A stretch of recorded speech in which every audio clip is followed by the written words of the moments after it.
Delayed cord clamping simply refers to not immediately clamping the umbilical cord the second the baby is born.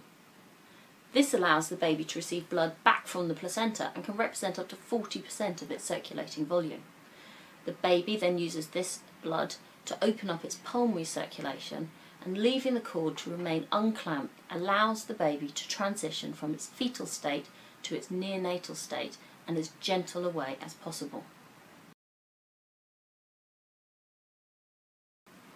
In term babies, more than 37 weeks gestation, delayed cord clamping of at least a minute has already been shown to provide higher early haemoglobin concentrations, increased iron reserves up to 6 months, and there's no statistical increase in jaundice or polycythemia.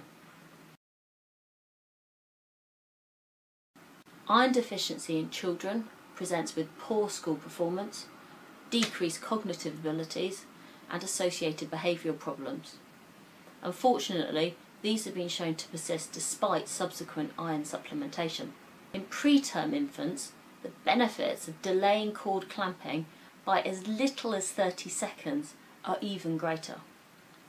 It's been shown that fewer babies require blood transfusions, they have better circulatory stability, there's a reduced risk of intraventricular hemorrhage, reduced risk of late onset sepsis, and reduced risk of necrotizing enterocolitis.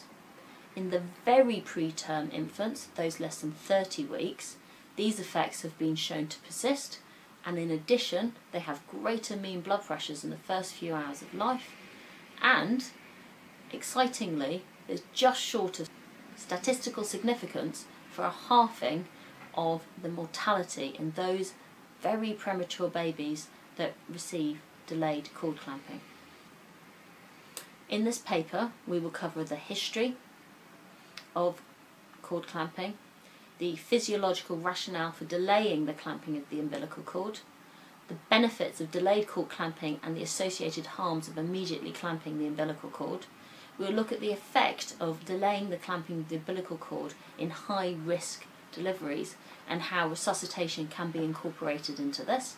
We will look at cord milking as an alternative way of assisting the placental transfusion. We will look at the effect of gravity, and finally we will give recommendations for practice.